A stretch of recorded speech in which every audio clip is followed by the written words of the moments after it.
The Adam and Eve Story by Chan Thomas. The Next Cataclysm. With a rumble so low as to be inaudible, growing, throbbing, then fuming into a thundering roar, the earthquake starts. Only it's not like any earthquake in recorded history. In California, the mountains shake like ferns in a breeze. The mighty Pacific rears back and piles up into a mountain of water more than 2 miles high, then starts its race eastward. With the force of 1,000 armies, the wind attacks, ripping, shredding everything in its supersonic bombardment. The unbelievable mountain of Pacific Sea water follows the wind eastward, burying Los Angeles and San Francisco as if they were but grains of sand. Nothing but nothing stops the relentless, overwhelming onslaught of wind and ocean. Across the continent, the 1,000-mile-per-hour wind wreaks its unholy vengeance everywhere, mercilessly, unceasingly. Every living thing is ripped into shreds while being blown across the countryside, and the earthquake leaves no place untouched. In many places, the Earth's molten sublayer breaks through and spreads a sea of white-hot liquid fire to add to the Holocaust.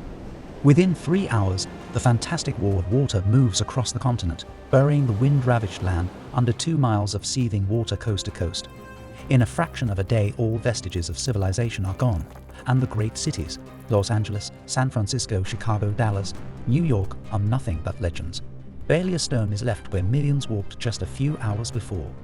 A few lucky ones who managed to find shelter from the screaming wind on the lee side of Pikes Peak watch the sea of molten fire break through the quaking valleys below. The raging waters follow, piling higher and higher, steaming over the molten earth fire, and rising almost to their feet. Only great mountains, such as this one, can withstand the cataclysmic onslaught. North America is not alone in her death throes. Central America suffers the same cannonade, wind, earth fire, and inundation. South America finds the Andes not high enough to stop the cataclysmic violence pounded out by nature in her berserk rage. In less than a day, Ecuador, Peru, and western Brazil are shaken madly by the devastating earthquake, burned by molten earth fire, buried under cubic miles of torrential Pacific seas, and then turned into a frozen hell. Everything freezes. Man, beast, plant, and mud are all rock hard in less than 4 hours. Europe cannot escape the onslaught. The raging Atlantic piles higher and higher upon itself, following the screeching wind eastward. The Alps, Pyrenees, Urals, and Scandinavian mountains are shaken and heaved even higher before the wall of water strikes.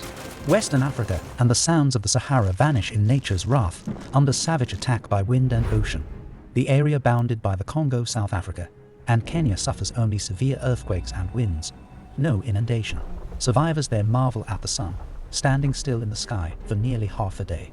Eastern Siberia and the Orient suffer strange fate indeed, as though a giant subterranean scythe sweeps away the Earth's foundations, accompanied by the wind in its screaming symphony of supersonic death and destruction. As the Arctic basin leaves its polar home, Eastern Siberia, Manchuria, China, and Burma are subjected to the same annihilation as South America: wind, earth fire, inundation, and freezing. Jungle animals are shredded to ribbons by the wind, piled into mountains of flesh and bone, and buried under avalanches of seawater and mud. Then comes the terrible, paralyzing cold. Not man, nor beast, nor plant, nor earth is left unfrozen in the entire Eastern Asian continent, most of which remains below sea level. East of the Urals, in western Siberia, a few lucky people survive the fantastic winds and quakes. Antarctica and Greenland, with their ice caps, now rotate around the Earth in the torrid zone, and the fury of wind and inundation marches on for 6 days and nights. During the 6th day, the oceans start to settle in their new homes, running off the high grounds. On the 7th day, the horrendous rampage is over. The Arctic Ice Age is ended, and a new Stone Age begins. The oceans, the great homogenizers, have laid down another deep layer of mud over the existing strata in the Great Plains, as exposed in the Grand Canyon, Painted Desert, and Badlands. The Bay of Bengal Basin, just east of India, is now at the North Pole. The Pacific Ocean, just west of Peru, is at the South Pole.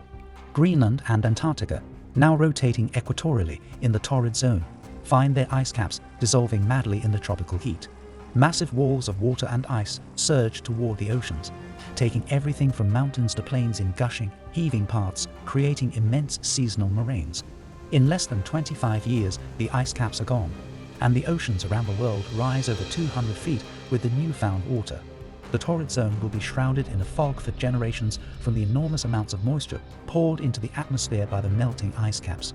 New ice caps begin to form in the new polar areas. Greenland and Antarctica emerge with verdant tropical foliage. Australia is the new unexplored continent in the North Temperate Zone, with only a few handfuls of survivors populating its vastness. New York lies at the bottom of the Atlantic, shattered, melted by earth fire, and covered by unbelievable amounts of mud. Of San Francisco and Los Angeles, not a trace is left. Egypt emerges from its Mediterranean inundation new and higher, still the land of the ages. The commonplace of our time becomes the mysterious Baalbek of the new era. A new era. Yes, the cataclysm has done its work well. The greatest population regulator of all does once more for man what he refuses to do for himself, and drives the pitiful few who survive into a new stone age. Once more the Earth has shifted its 60-mile thick shell, with the poles moving almost to the equator in a fraction of a day. Again the atmosphere and oceans, refusing to change direction with the Earth's shell, have wiped out almost all life. After this tumble we join Noah, Adam and Eve, Atlantis, Mu, and Olympus, and Jesus joins Osiris, Tauro, Zeus, and Vishnu.